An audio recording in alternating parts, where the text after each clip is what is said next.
Professor, então primeiro quero agradecer ao senhor por me receber para mais uma entrevista sobre temas que o senhor vem se debruçando, estudando sobre há mais de 50 anos, né?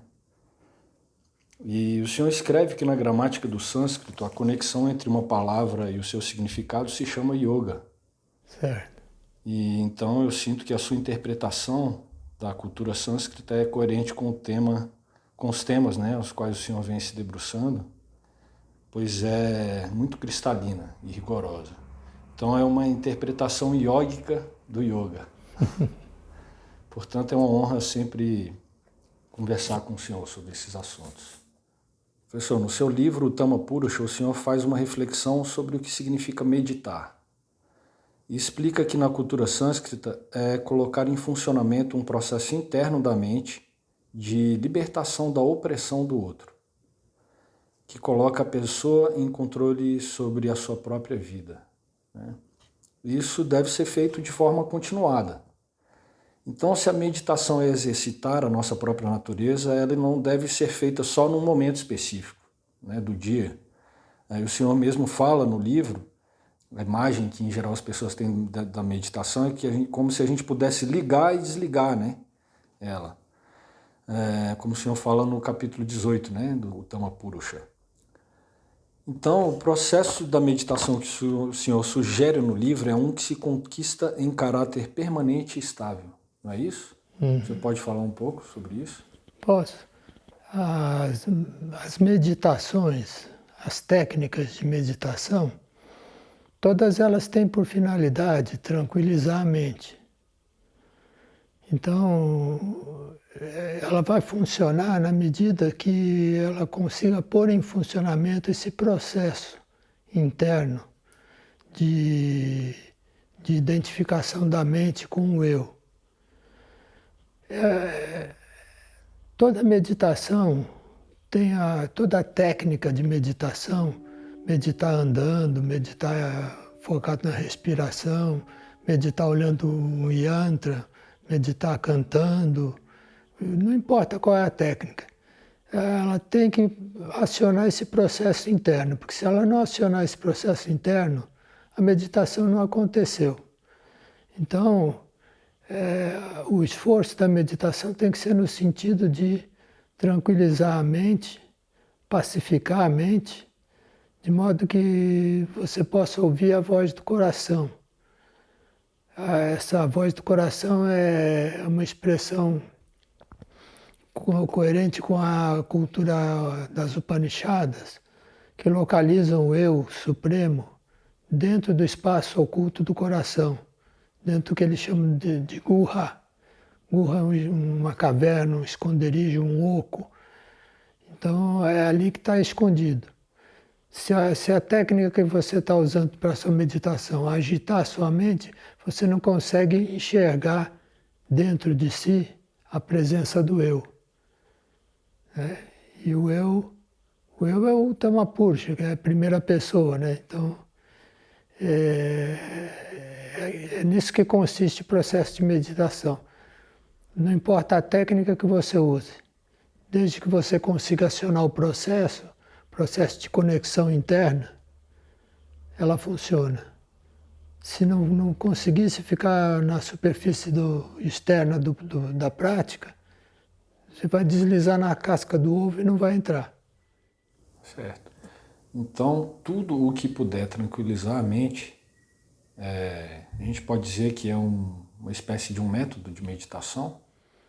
Tudo que puder tranquilizar a mente, desde que não seja um medicamento, né, que tranquiliza a mente na marra, mas tudo que for possível para o praticante fazer voluntariamente, porque a meditação é um procedimento voluntário, então o que ele puder fazer voluntariamente para sua mente se tranquilizar, é válido. Então tem gente que se tranquiliza nadando. E é ótimo fazer isso. Tem gente que se tranquiliza tomando banho. Tem gente que se tranquiliza sentado na beira de uma lagoa, ou andando, ou cantando em voz alta. A mente se tranquiliza, entra num estado que o o Daniel Goleman, da inteligência emocional, chamou de estado de fluxo. A mente entra num fluxo e permanece estável, ela se estabiliza. E aí a pessoa sente um bem-estar, se sente à vontade consigo mesmo. E aí você percebe que a meditação está funcionando. Porque a meditação, ela corta os conflitos internos. Ela vai eliminando os conflitos internos e fazendo tudo que está na mente gravitar em torno de si mesmo. Veja que isso não é a mesma coisa que dizer que a pessoa vira um egoísta, né? Se circular em torno de si mesmo significa que os pensamentos são gerados de uma forma absolutamente pessoal e única. E dessa maneira a pessoa consegue realizar coisas que são coerentes com a sua natureza interna.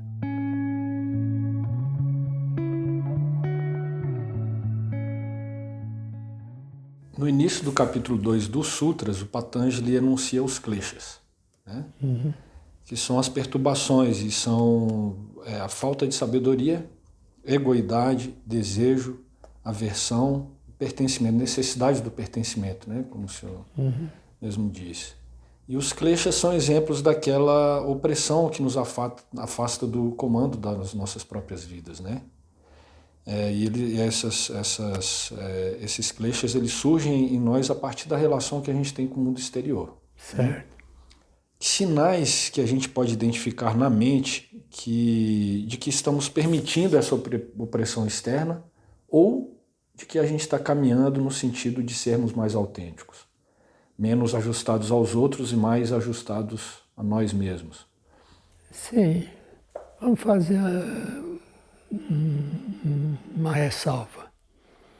Os kleshas são, por definição, perturbadores. Um elemento que promove um distúrbio no funcionamento da mente. Mas por que ele está lá? Se é um distúrbio, por que ele existe? Ele existe por uma finalidade básica. Ele existe para que a gente esteja inserido no mundo. Então, sem a perturbação, o mundo desaparece diante de nós. Então eu preciso... Veja, o mundo são coisas feitas de coisas temporárias, destrutíveis, mortais. Mas a gente olha para as coisas como se elas fossem durar para sempre. A gente vive a nossa vida como se nós fôssemos eternos. Isso é uma ilusão, isso é avidya, que faz a gente ver a eternidade naquilo que é perecível, que faz a gente ver o agrado onde é desagradável, faz a gente ver o eu naquilo que não é o eu. Mas, por outro lado, se não tem avidya, eu não identifico nada externo com o qual eu possa me conectar. E aí a vida não faz sentido. Eu vou nascer para quê? Se eu não tiver capacidade de conexão com o mundo externo. Então a avidya e os seus penduricalhos, os outros kleshas, ela é uma necessidade para que a nossa existência se realize. Mas a partir do momento que nós entramos no mundo, nos encaixamos no mundo, deixamos a infância, então nós galgamos uma posição de comando. Ou seja, galgamos uma possibilidade de assumir o comando da nossa vida e não colocar o comando da nossa vida na mão de outros.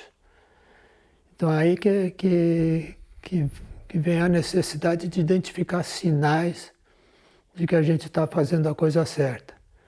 Porque depois de passar um trecho da vida mergulhando em avidya, nós temos que descobrir o caminho de saída. Então é preciso traçar um mapa da nossa vida e buscar nesse mapa os indícios do que deve ser feito e de que caminho deve ser trilhado. Então, para isso, a mente tem que se tranquilizar. Para enxergar, ela tem que se tranquilizar. E criar a convicção de que tudo aquilo que a gente precisa saber, nós vamos experimentar pessoalmente. Nós vamos entrar em contato com isso, querendo ou não querendo. Então nós vamos cruzar com isso no nosso caminho, porque é parte da nossa significação, é parte do yoga. Nós como palavras em busca de uma significação. A Katha Upanishad, ela até usa uma figura do corpo como sendo uma carruagem, onde a nossa inteligência é o cocheiro, as rédeas são a mente, os cavalos são os órgãos sensoriais, os órgãos de ação. A carruagem propriamente dita é o corpo. Mas quem é que manda? Quem é que dá o destino, o caminho para essa carruagem? É o passageiro. Então, se ele não disser para o cocheiro, que é a nossa inteligência, eu quero ir para tal lugar, o cocheiro vai para onde ele quiser, para onde ele imaginar que é o caminho certo. Então, essa figura da Katha Upanishad, ela mostra que nós precisamos ter o mapa. E o mapa é formado por esses indícios. São indícios que são do tipo insight. Então, eu percebo que uma coisa chamou a minha atenção, se destacou, está na forma udita do sânscrito, ou seja, ela se elevou e se destacou das outras. Eu devo prestar atenção a essa coisa, porque ela está querendo me dizer alguma coisa. Ela está querendo ser um marco do meu caminho. Então, o que acontece? Às vezes as coisas aparecem, se destacam, e nós não damos atenção porque estamos preocupados com outra coisa. Estamos preocupados com a nossa turma, estamos preocupados com a moda, estamos preocupados com a opinião do médico sobre o problema de saúde e acabamos nos afastando do caminho, né? Então, vamos assumir nosso papel de passageiro e dar um rumo para essa carruagem, né?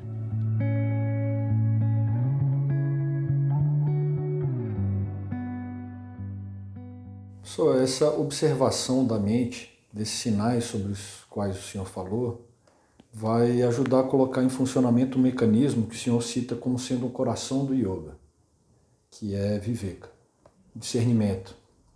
Então, no capítulo 10 do Tamapurusha, a experiência, o senhor diz que a experiência com discernimento é a única que contribui efetivamente para o sucesso da meditação. Por que Viveka é o coração do yoga e como a gente pode aprimorar o uso dessa ferramenta? Ela é essencial no estabelecimento do processo meditativo constante, certo? Viveka é o que nos permite discernir o que é ilusório e o que é um indício do caminho a seguir. Viveka é a capacidade de discernir o falso do verdadeiro, o que é a mesma coisa que distinguir o mal do bem, porque na tradição da Índia, na tradição sânscrita, o bem é sempre o que é verdadeiro, o bem é a verdade e o mal é a mentira. Então, o primeiro discernimento que a gente tem que ter é em relação a isso. Olhar uma coisa e ver que ela é falsa. Abrir os olhos mesmo, olhar direto para o âmago da coisa e descobrir se ela é verdadeira ou falsa. Sem isso, não tem yoga. Porque yoga é o ajustamento do eu a si mesmo. A pessoalidade é essencial no yoga. O yoga não é impessoal. O yoga é a experiência de si próprio. É se colocar em primeira pessoa e viver a experiência. Mas a experiência, nesse caso, é uma experiência que tem que ter discernimento. A palavra experiência, que é usada no sânscrito por Patanjali para descrever essa experiência com Viveka, né, com discernimento, é a palavra Kyati. E a palavra Kyati, ela é usada num comentário de Vyasa ao quarto sutra de Patanjali. Ele diz, só existe uma visão. Essa visão é a experiência. Ekameva darshanam, kyati eva darshanam. Então, só a experiência é a visão. Então, isso significa que eu não devo seguir a visão do outro. Eu devo seguir a minha experiência. o que eu experimento é o que me diz a verdade. Então esse acesso à verdade é um acesso direto, pessoal, em primeira pessoa. Não é um acesso indireto. Eu nunca vou chegar à verdade se eu me fiar na palavra dos outros, no testemunho dos outros, porque eles travaram o contato com esse universo com a sua própria perspectiva pessoal, por uma perspectiva privilegiada e única, que é a do eu que está dentro de cada um. Agora, é a minha experiência que vai me dizer o que eu tenho que fazer, o que eu tenho que deixar de fazer, o que é importante, o que não é importante, o que é verdadeiro na minha vida e o que não é verdadeiro. Se a gente consegue liberar esse discernimento, porque não é nem questão de conquistar o discernimento, porque nós nascemos com ele. Mas se conseguir libertar esse discernimento da escravidão da mente, o discernimento vai me conduzir para a abertura da visão, vai me conduzir a enxergar o mundo vivencialmente. E dessa forma eu vou conseguir realizar o yoga, vou conseguir identificar a minha mente, o eu que está na minha mente, com o si mesmo, que é o Paramatma, né? O Atma Supremo, que habita dentro do nosso coração.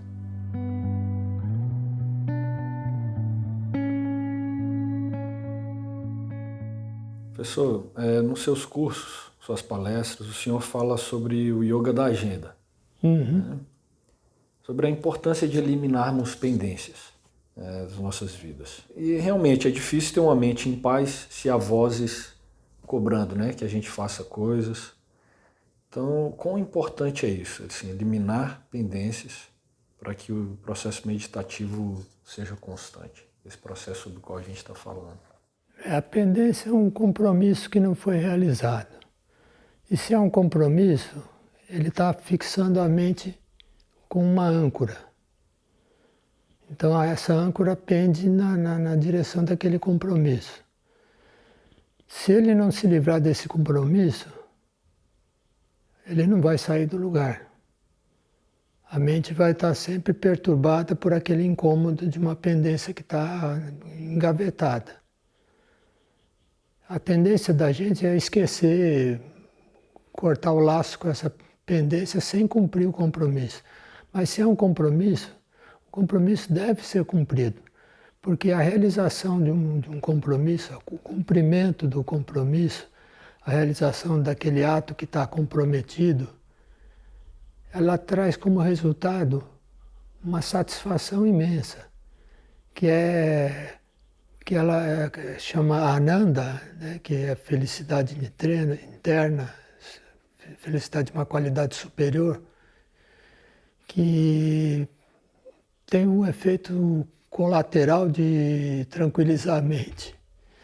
Então, se a mente está cheia de adrenalina, se a mente está cheia de tumulto, turbilhão de hormônios, seja lá do que for, a tempestade cessa se a gente começa a realizar coisas e cumprir compromissos. Essas tarefas que nós nos comprometemos, ninguém me mandou, não é obrigação. Quando é obrigação, é escravidão. Mas nós não somos escravos de ninguém. Se eu tenho uma tarefa pendente, porque eu escolhi realizar essa tarefa, mas não realizei, isso me provoca sofrimento, isso perturba a minha mente.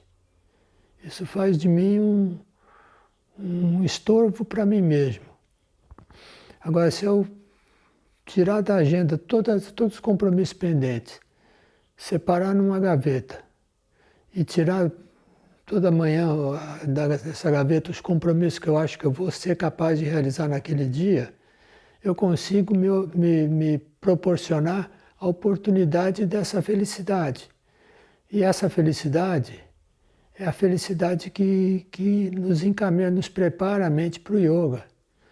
Então é uma felicidade muito celebrada entre os yogis. Você vê quantos yogis tem Ananda no nome, né? Satyananda, Vivekananda, Yogananda, e tem tantos outros com o nome Ananda. Por que esse nome Ananda? Porque Ananda é um dos sinalizadores que nós estamos no caminho certo. Se a gente está no caminho certo, a gente sente Ananda. Senão o sentimento não é de ser o sentimento de uma felicidade mundana, aí é o escárnio, é o gracejo, é a piada, mas não é felicidade de fato.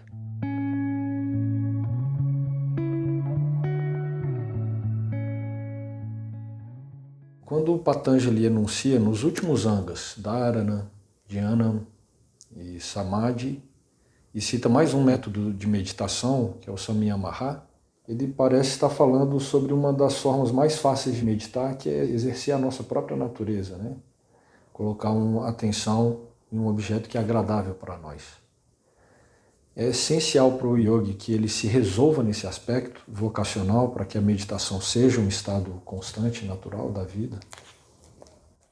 É conveniente, não é uma obrigação, porque a vocação, se ela não se realiza num primeiro momento, numa primeira oportunidade, ela se transmuta em outras oportunidades ao longo da vida.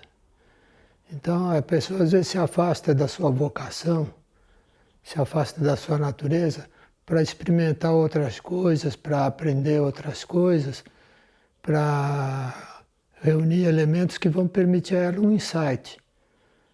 Mas para outras atividades, ela pode ter uma oportunidade ou outra oportunidade de tentar ser bem-sucedida, mas ela não vai estar sendo bem-sucedida no aspecto interno. Ela vai estar bem-sucedida socialmente, as pessoas vão dizer que ele fez sucesso, que ela se deu bem, mas ela não está se dando bem, de fato, se não estiver seguindo o seu próprio Dharma, sua própria condição de sustentabilidade. Então, a oportunidade ela vai ter até o último instante da sua vida, de optar por seguir, por uns instantes que seja, a sua verdadeira vocação. Então é conveniente seguir a vocação para ter mais facilidade para realizar a sua própria natureza. Porque a vocação, ela faz vir da prática a inspiração para um insight interno, para a visão interna, para a percepção interna. Eu vou realizar um trabalho no mundo que vai, por assim dizer, colocar os pinos no lugar e vai acionar dentro de mim o estado de yoga. A minha identidade vai aparecer, vai se expressar através daquela atividade. Porque o eu, o espírito, o eu interno, ele só se manifesta porque ele precisa se expressar no mundo. Nós somos um canal de expressão.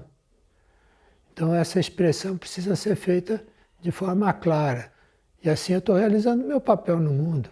É uma vida de aplicação do eu na prática, para que a nossa natureza interior, que o eu superior que há dentro de nós, desfrute da existência, da presença, para que ele se mostre presente no mundo. E a maneira como nós olhamos o mundo quando nós estamos encaixados no eu superior é uma maneira diferente, uma maneira feliz. Aí a gente volta àquela questão do Ananda, da felicidade. Se eu não seguir a minha vocação, eu não vou encontrar essa felicidade espiritual. Se eu não estiver fazendo o que eu deveria estar fazendo, esse Ananda vai ficar mais longe. Mas eu posso a qualquer momento fazer a curva e ir atrás dele. E voltar para o meu ponto de conforto e estabilidade.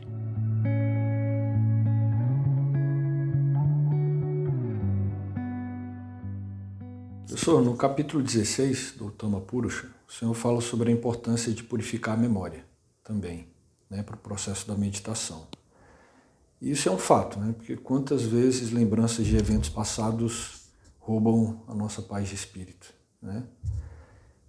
O senhor fala em remover o passado do papel de fundamento para o presente e também da conversão das memórias em mitos, que se ajustam ao tempo narrativo que é sempre presente. O senhor pode falar um pouco mais sobre a importância da purificação da memória e sobre como a gente pode realizar essa purificação? Eu posso, mas eu deixo para Tanto ele falar por mim, que é muito melhor. No capítulo 1º dos Sutras, da frase 40 a 43, 44, ele fala do processo que ele chama de Sabidjan Samadhi. Sabidja significa com semente, é um processo cultivado. E como é que se cultiva essa semente? Pela purificação da memória. Você aplica um processo de purificar a memória na experiência corporal, experiência que você tem pela presença física material num lugar. Você vai a uma cachoeira e acha ela magnífica, você tem uma experiência produzida pelo estrondo das águas caindo, pela brisa úmida. Então você tem uma experiência corporal. Isso é chamado vitarka, em sânscrito. Aí você, pela purificação da memória, vitarka se torna nirvitarka. Então ela passa a se comportar como se estivesse fora da sua natureza real e restrita à sua mera significação. Que é bem exatamente a descrição do Samadhi, que ele faz no começo do capítulo 3. Samadhi está fora de sua natureza própria e está restrito à sua mera significação. O processo de construção do Samadhi com sementes é feito pela purificação da memória. Agora, por que ele fala de purificar a memória? Porque a memória é, junto com o hábito, isso ele fala lá no capítulo 4, a fonte de todos os pensamentos mundanos. Então, qualquer pensamento que a gente tenha é produzido primeiro por memória e por hábitos. Porque isso está relacionado ao apego que nós temos aos fatos passados, a uma biografia, a valorização que nós recebemos no passado, a apreciação, o elogio da titia, o elogio da professora. Então, tudo isso vai se somando e formando um arcabouço que dá sustentação para a nossa personalidade. Agora, se eu for nessas memórias, e cada vez que elas pipocarem na minha cabeça, eu separar o que é uma memória verdadeira e o que é uma memória falsa, eu estou purificando. Porque a purificação é você tornar um elemento solitário num determinado recipiente. Você tira as impurezas e deixa apenas a substância pura. A memória pura, ela é o que nós chamamos de mito. Então, a memória se converte em mito. A purificação da memória ela é imprescindível para que haja o samadhi.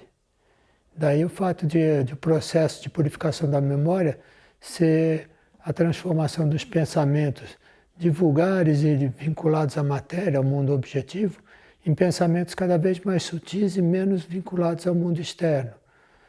Até que chega no ponto da coerência máxima, onde o pensamento é só a significação que o coração está dando à experiência vivida naquele momento. Esse é o verdadeiro conhecimento, é o conhecimento superior. Esse conhecimento você só alcança purificando a memória.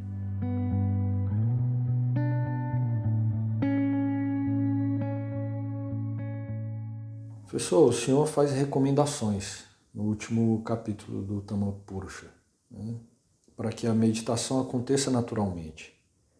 Então a gente deve buscar uma leveza que seja constante, né? Mas é preciso que o próprio processo seja leve. Porque muitas vezes as mudanças são lentas, até pelo mecanismo de funcionamento da mente, né, que opera por meio de hábitos, que demoram para serem construídos e para serem desconstruídos, né? Mas não dá para se acomodar, porque revoluções só acontecem se houver vontade. O senhor fala isso, né, no último capítulo.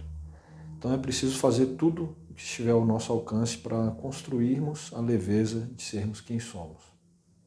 O senhor pode falar sobre essas recomendações, quais são elas, e sobre como combinar vontade e leveza na busca pela própria leveza que a gente quer construir, por essa leveza constante? Sim. Essas essas ações que nós devemos adotar, elas são bastante simples. A primeira delas é fincar o pé no presente. Isso já nos deixa muito mais leves, muito mais soltos, porque nós normalmente estamos amarrados no futuro, na ansiedade, na expectativa do futuro, ou no passado, amarrados a fracassos, a sucessos, a resultados obtidos. E isso perturba a mente, isso produz tumulto na mente. Quando a gente finca o pé no presente, a gente já se torna mais leve. Porque no presente só existe o que está aqui.